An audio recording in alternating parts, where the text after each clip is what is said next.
Pernah nggak kamu mencium bau melati yang sangat kuat dari sebuah kamar yang sudah lama terkunci? Padahal rumah itu kosong, gelap, dan tidak ada satupun bunga di dalamnya. Yang lebih aneh lagi, bau itu akan semakin kuat setiap tepat jam 3 pagi. Ini adalah cerita yang kuharap tidak pernah kualami. Malam itu hujan turun dengan pelan, membasahi jendela-jendela rumah peninggalan almarhum nenek. Aku sedang sendirian di sana. Rumah tua ini sudah lama tak terurus.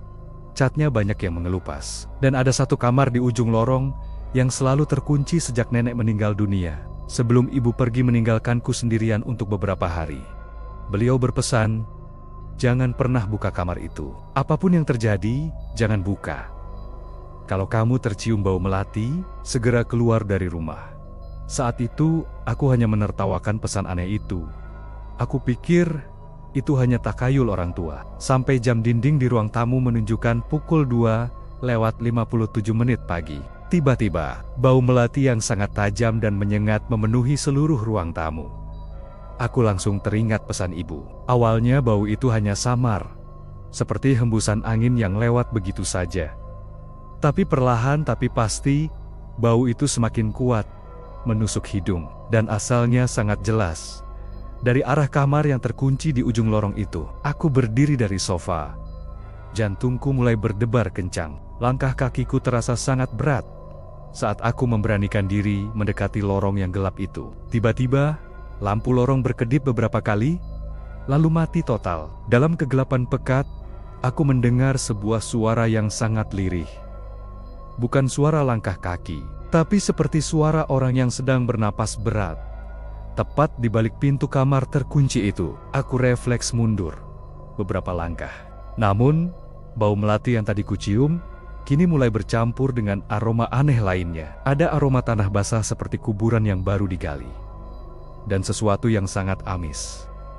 Tiba-tiba, tok, tok, tok, pintu kamar terkunci itu diketuk keras dari dalam. Aku menahan napas. Keringat dingin mulai mengalir deras di punggungku. Dari balik pintu kayu yang tebal itu, terdengar suara perempuan berbisik lirih.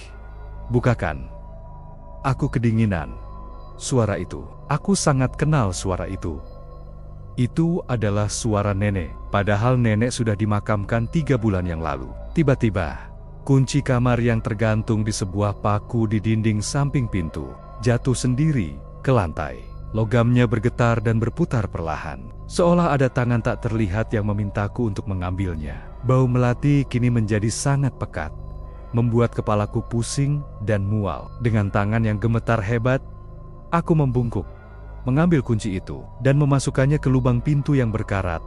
Klik, pintu terbuka dengan sendirinya, diiringi suara derit yang memekakan telinga. Di dalam kamar itu, kosong, tidak ada ranjang, tidak ada lemari, hanya ada satu kursi goyang tua yang menghadap ke dinding. Dan di dinding itu, ada bekas cakaran kuku hitam yang panjang, seperti seseorang telah berusaha mati mission untuk keluar dari sana. Tiba-tiba pintu di belakangku tertutup dengan sangat keras. Brok, lampu di dalam kamar menyala sendiri. Di kursi goyang itu kini duduk seorang perempuan tua, mengenakan kebaya putih lusuh. Rambutnya yang panjang dan putih tergerai menutupi seluruh wajahnya. Dari tubuhnya menguar bau melati yang sangat menyengat. Pelan, sangat pelan, kepalanya terangkat, matanya kosong dan putih.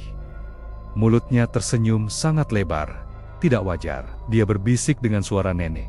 "Sekarang, giliran kamu yang mengunci kamar ini."